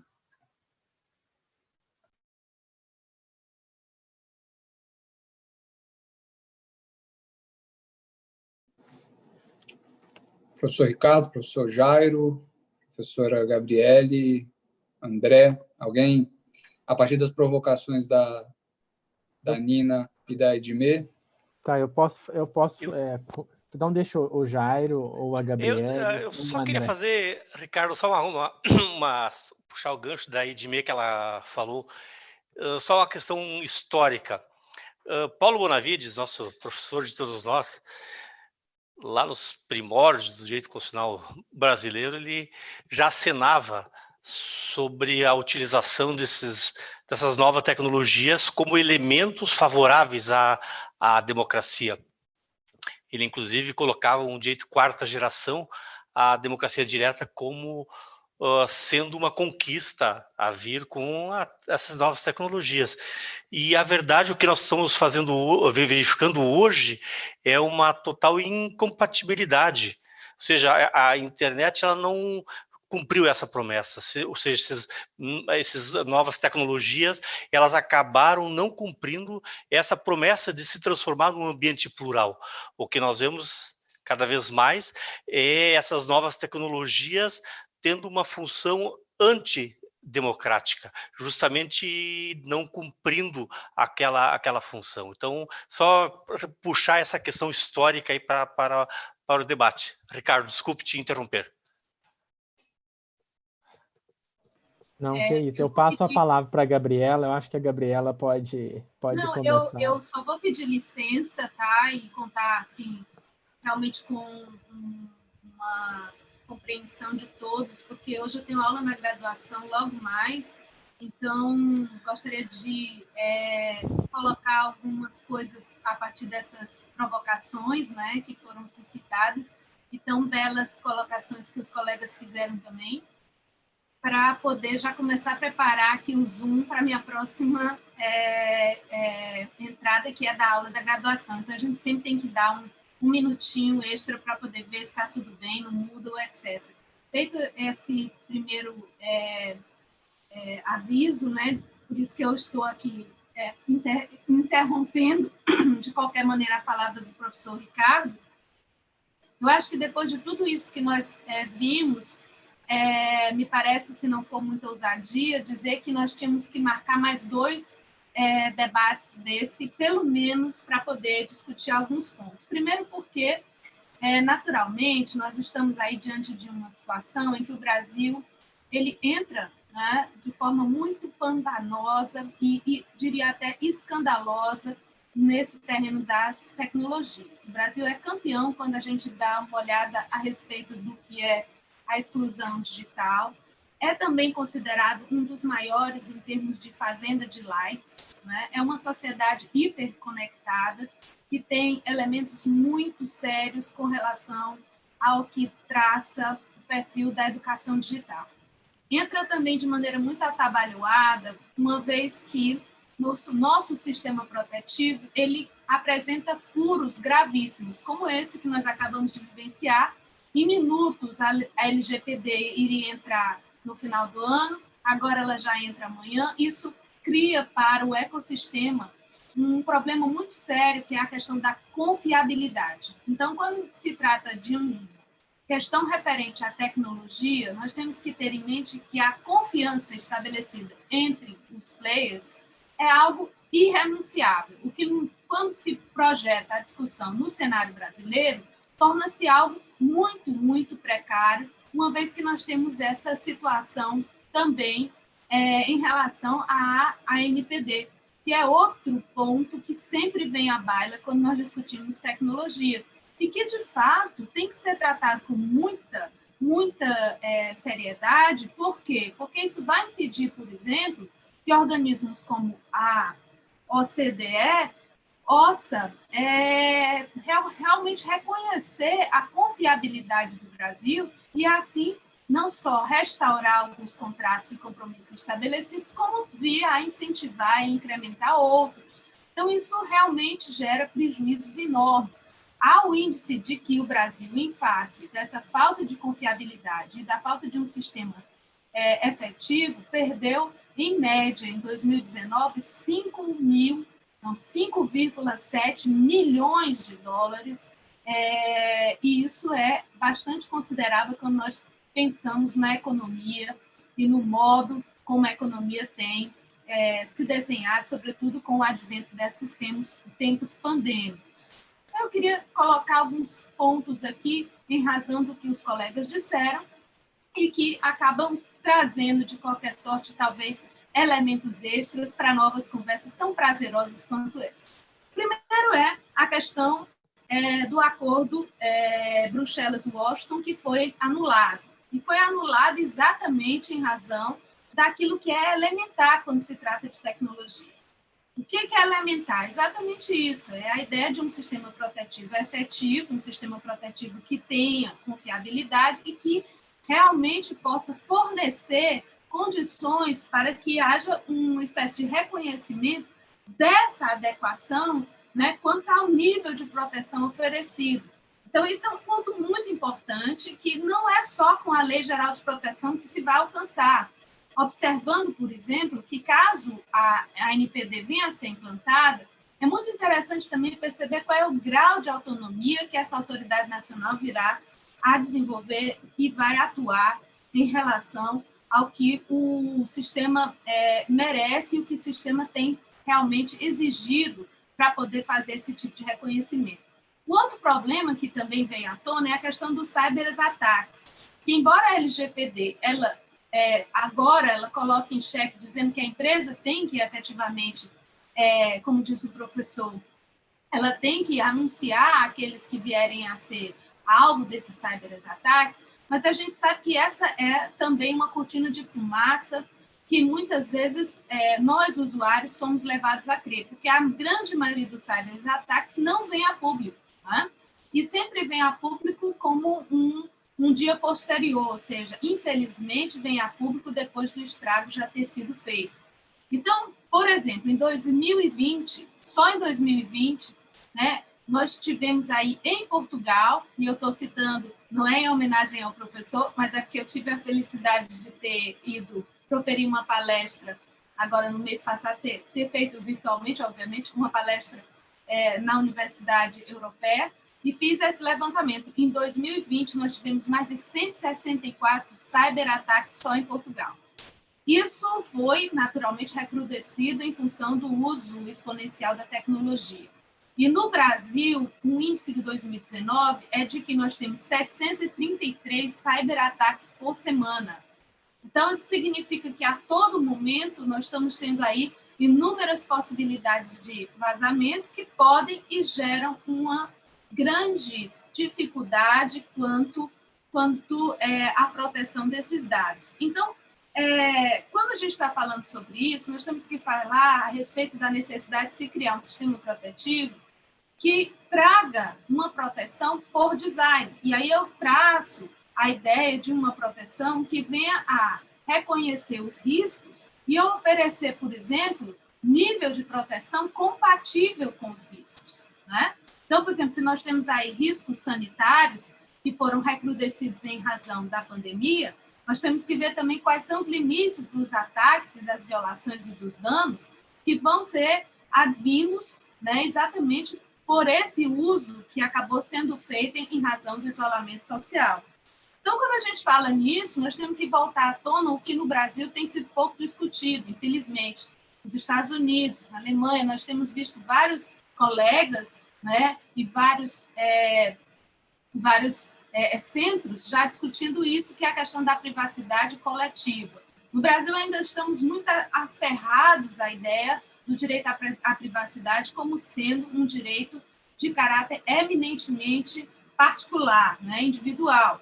E aí, quando nós vemos essas grandes afetações, né, que podem pôr em risco as coletividades e, sobretudo, podem utilizar e utilizam os chamados metadados, nós estamos aí diante da necessidade de se rever a titularidade do direito à privacidade, pensando, portanto, da privacidade num contexto em que ela tem que ser pensada também em uma feição ou numa acepção coletiva. Então, é interessante pensar nesse sentido que, quando a gente fala sobre a tecnologia, e aí eu já chego ao ponto final, nós temos que falar sempre sobre alguns pilares que talvez precisassem ser discutidos em relação a uma aplicabilidade, que seriam o quê? A transparência, a ideia da responsabilidade, a imputabilidade, a reversibilidade, a proteção contra usos de vieses discriminatórios, sobretudo aqueles que são ocultos ou ocultados sob a forma dos chamados algoritmos caixa preta, né? A proteção dos dados sensíveis, principalmente daqueles que são os vulnerabilizados de sempre, porque são quem? São aqueles que já estão à margem da sociedade e que entram num sistema como esse, como é o do Brasil, em que grande parte da população acessa a internet a partir desses custos zero, né? Então não tem um pacote de dados, entra nesses custos zero. E também temos que pensar em novos parâmetros para o consentimento genuíno. E aí, com isso, eu mais uma vez peço desculpas por ter intervido dessa maneira, né, interferindo na fala do professor Ricardo, e aqui peço gentilmente a licença para me retirar, para poder já preparar o Zoom para a aula de 7 horas. Professora Gabriele, imagina, nós que agradecemos, sabemos dos compromissos de todos, nós agradecemos mais uma vez a sua disponibilidade por ter enriquecido o evento e desejamos uma boa aula para a professora e para os alunos. Muito obrigada, boa noite, foi um prazer conhecer os colegas que eu já conhecia há longo tempo, tanto visitando e vendo a obra. Muito obrigada, um abraço sincero, e eu deixo aqui meus sinceros agradecimentos também ao meu querido amigo Ney Belo. Um abraço. Boa noite, professora. Boa noite. Professor André, deseja fazer alguma consideração a partir do que a Nina e a Edmê trouxeram? Bom, o debate no Brasil está muito intenso, porque está muito a ocorrer do debate político. A reflexão jurídica deve ser mais serena, mas também deve ser forte. Eu realmente, há pouco abordei o assunto das sanções. Será interessante um dia fazer uma análise, uma reavaliação legislativa da gravidade das sanções na lei brasileira, que aliás também ainda não vai entrar em vigor, mas portanto daqui a 2, 3, 4 anos seria bom rever, porque efetivamente é uma das situações possíveis em que o infrator pode ganhar sempre. E isso até nos leva para um tema de direito civil, abusando agora aqui da minha condição. Será que a responsabilidade civil poderia ser um instrumento para ressarcir os lucros indevidos sem que tenha havido prejuízo, sem que tenha havido um dano concretamente provado de um lesado? Como sabem, e vou ser muito breve, a teoria tradicional e que está em vigor no Brasil e em Portugal e na Europa, em geral, no direito continental, no direito romano-germânico, é de que a responsabilidade civil apenas se limita ao dano provado. Portanto, se o lesado apenas teve este dano, seja patrimonial, seja moral, apenas esse é o dano. Acontece nestas áreas da violação, da autodeterminação informacional, da violação da intimidade da vida privada, o dano é um dano normalmente pequeno. Pode haver um dano moral, mas que um tribunal vai avaliar, enfim, uns milhares de reais, com uns salários mínimos. Nunca será um valor extraordinário. Muitas vezes nem sequer justifica que o cidadão particular tenha gastos com a justiça, recorra a um advogado, paga os honorários para se preocupar com a violação do seu prontuário médico, com a violação da sua informação fiscal, com a violação do seu Gmail ou do seu outro servidor enfim, fica triste, fica moralmente abalado, mas pode nem ter coragem para ir a tribunal. E por isso o direito administrativo sancionatório e mesmo o direito criminal, portanto, no fundo o direito público, tem uma missão insubstituível, quer na legitimidade para agir, portanto, das autoridades nacionais que visam a proteção dos dados pessoais têm que ser ativos, intervenientes, quer no peso das sanções, porque tem que haver sanções pesadas. Mas retomando esta reflexão, aquilo que alguns vêm defendendo para o Brasil, e citaria aqui o meu querido amigo, o professor Nelson Rosenwald, que tem falado muito sobre isso, é trazer as lições do direito americano e até do direito inglês, de que se incorpora na indenização o valor dos benefícios ilicitamente obtidos por essas companhias que fazem microlesões de milhares, centenas de milhares, milhões de cidadãos, apropriando-se, por exemplo, dos seus prontuários médicos, para efeitos, por exemplo, de criar algoritmos na área sanitária, na área de aplicações de apps de saúde ou mesmo de tratamentos médicos. Uma pequena lesão a mim, uma pequena lesão a todos nós não vamos a tribunal. Bom, mas se um de nós fosse, ou se uma associação de doentes pudesse ir, ou uma associação de contribuintes, ou uma associação de defesa de consumidores, pudesse pedir uma indenização, o tal indenização não apenas, não é tanto o dano punitivo, mas é mesmo os danos que advêm efetivamente dos lucros extraordinários que esses infratores têm. É algo que está neste momento a ser vivamente debatido na teoria da responsabilidade civil. Volto a repetir, a nossa visão tradicional no direito românico, no direito continental, é de que isso não é possível, mas, enfim, trago este contributo de um professor de direito civil, que se calhar no futuro haverá espaço para uma resposta mais agressiva também no direito civil. E, portanto, entre a melhoria do direito penal, do direito administrativo e do direito civil, lutar pela força dos direitos fundamentais, pelo menos no nosso território. Mas voltamos ao tema do nosso painel. O painel quando o infrator está fora do território.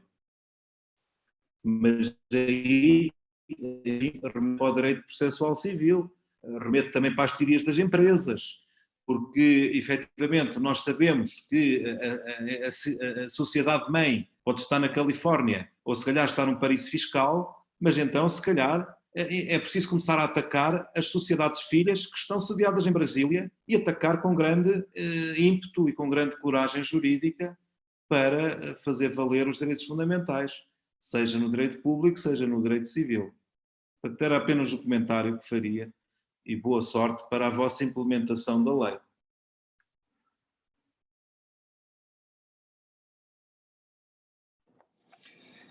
Obrigado, professor. Nina, Edmê, vocês têm alguma consideração adicional, algum questionamento?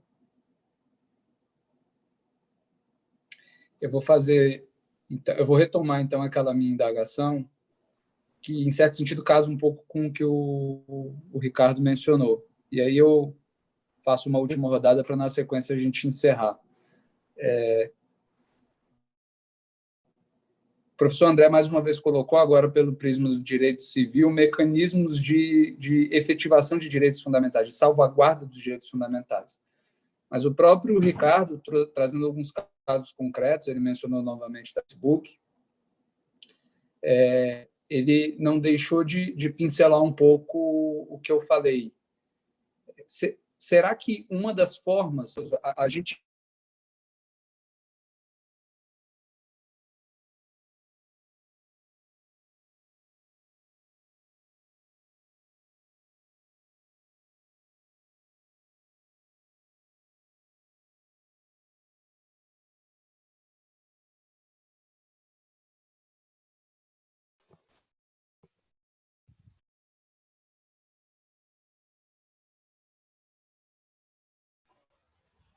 Acho que o Guilherme caiu, né? Pois, eu estou com a internet fraca e pensei que o problema era meu, mas... Eu também, a gente sempre fica achando que o problema é nosso, né? Então, ele deve estar reconectando. Eu posso responder, então, a pergunta da Edmé, né? Isso que eu havia ele interrompido indevidamente. Não, Jair, você sempre tem precedência, já. Isso não é interrupção. Então, pergunta muito boa, né, da questão do livre desenvolvimento da personalidade. Isso na Alemanha é um direito fundamental. Praticamente, quando em nenhum direito, na dogmática de direitos fundamentais, quando não se encaixa o caso em nenhum direito, se encaixa nesse, entendeu? É o que a gente chama Auffang-Grundrecht. Mas a questão da liberdade, por exemplo, toda liberdade, ela pressupõe uma renúncia também de liberdade. Por exemplo, a gente está podendo falar aqui, através desse meio, pressupõe também a coleta de dados do serviço Zoom, do tratamento, né, dentro do legítimo interesse, né, para usar os termos aí da dogmática de proteção de dados. Então, todo exercício de qualquer liberdade há um renúncio de algum tipo de liberdade, principalmente em sociedades complexas, né? Então, por exemplo, você está usando alguma tecnologia, há sempre um risco, né, que é inerente a essa tecnologia, o risco de vazamento. Então, o livre desenvolvimento da personalidade, ele nunca é absoluto, porque sempre há de alguma forma, alguma sessão que você tem que fazer para ter aquele exercício. Oi, gente, desculpa, acabou caindo minha conexão, mas só para concluir a provocação que eu ia fazer, se o próprio sistema, os meios econômicos, meios sociais, organizações sociais, se eles acabam não funcionando como uma espécie de fomento aos direitos fundamentais, por meio desse engajamento que eu mencionei antes, o embargo ambiental, o consumo consciente, essa própria vigilância virtual que tem sido levada a cabo por organizações como os Sleeping Giants, Anonymous, né, aquela organização de hackers. Então, parece que nesse vácuo deixado, às vezes, por uma dificuldade de efetivação de direitos fundamentais por instituições consagradas, o próprio sistema acaba lançando mão dos seus próprios meios. Eu queria ouvir um pouco a respeito disso, se possível.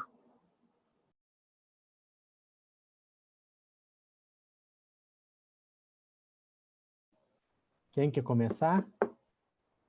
Eu acho que eu posso falar, então. A questão do Sleeping Giants é muito interessante, porque ela revela a dimensão da utilização do anonimato como uma forma de liberdade de expressão, né?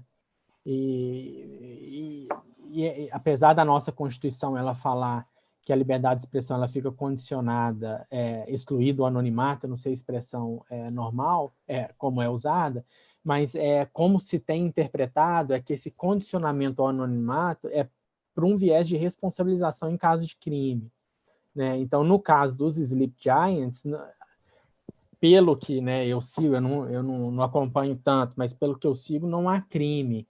Então, não há uma necessidade de levantamento desse véu do anonimato que eles usam, ao meu ver. Então, eu tenderia nesse sentido de proteção do anonimato. Até né, a gente tem até muita regulamentação sobre isso no Marco Civil, e mais indo para uma questão constitucional mesmo.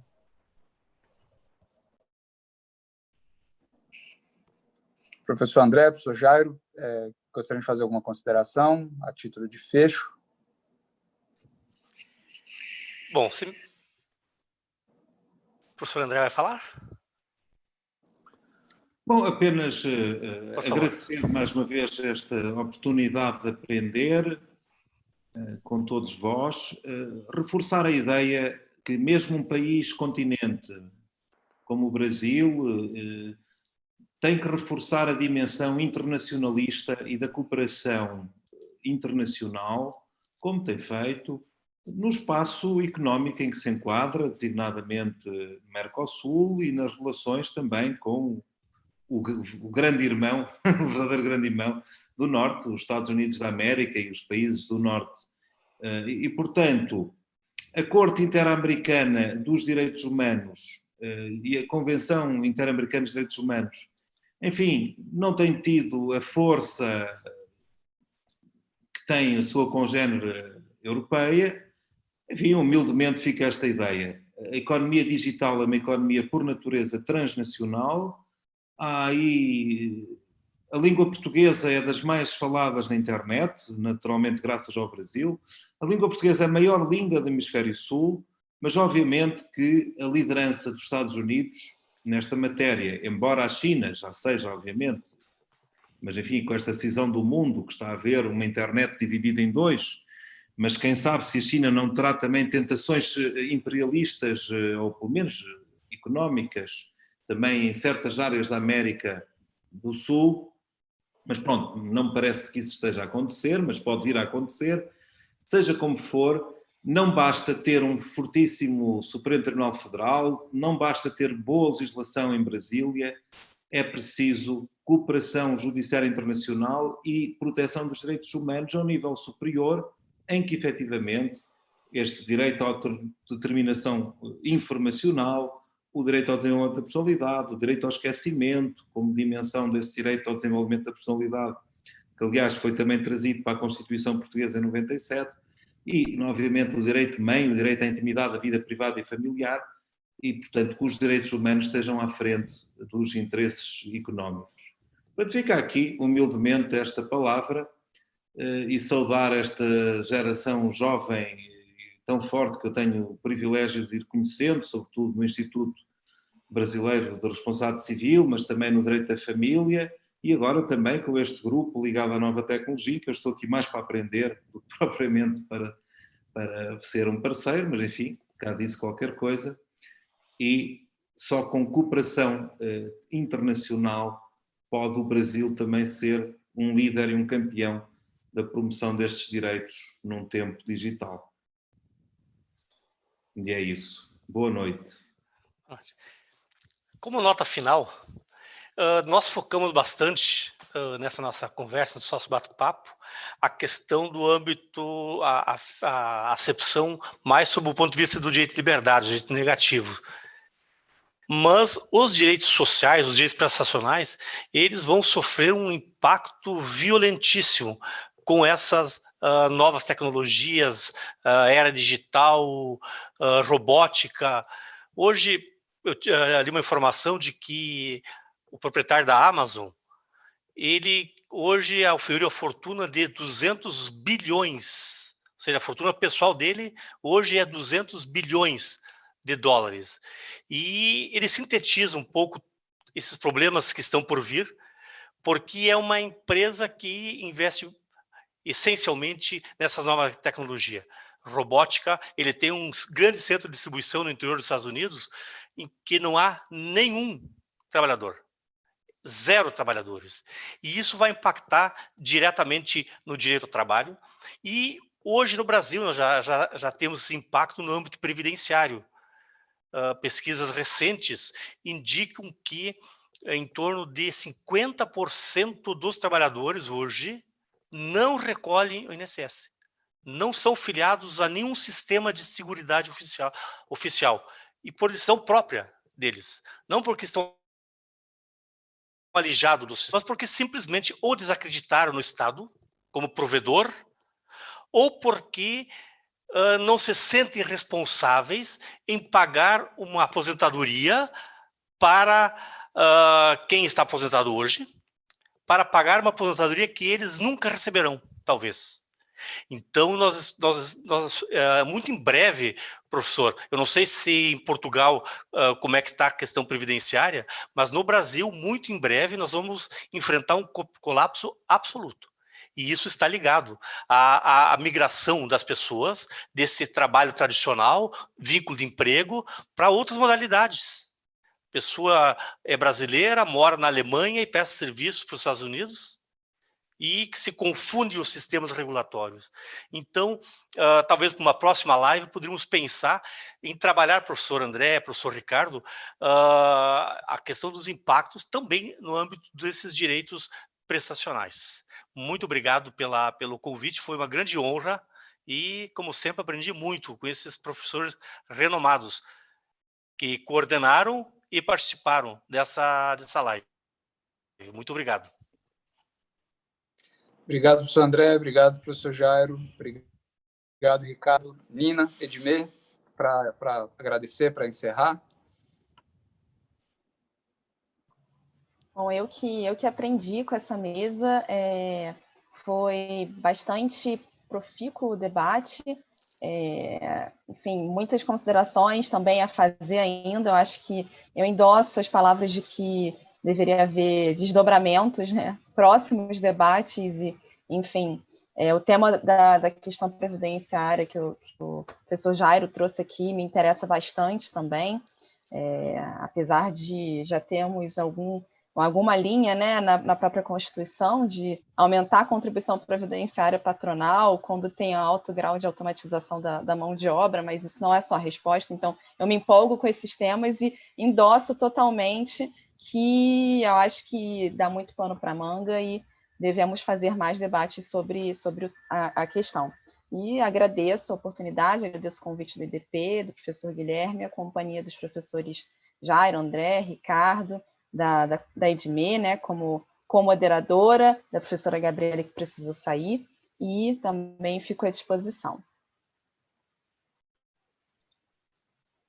Agradeço a todos a oportunidade de participar desse evento, que eu aprendi tanto, tive informações, né, a respeito da legislação, novidades que aconteceram agora, né, durante a live, isso é que permite, né, a internet permite isso, nós estamos aqui juntos, né, o professor André em outro país e nós aqui, e ao mesmo tempo acompanhando na sessão legislativa. E o debate é isso, concordo com o doutor Jairo, com a doutora Nina, e um debate inesgotável. A cada dia vão surgir novas situações que vai demandar muito do Poder Judiciário, mas não só no sentido de condenar, de responsabilizar, mas acho que também no sentido de surgir soluções que possam compor todas as partes. Agradeço muito ao doutor Guilherme, doutor Ricardo, prazer conhecer o senhor, doutor Jairo, doutor André. Obrigada e boa noite. Obrigado a todos, e em especial aqueles que nos assistiram até agora ou vão assistir ao vídeo gravado. Obrigado, gente, foi um prazer. Boa noite a todos, um abraço.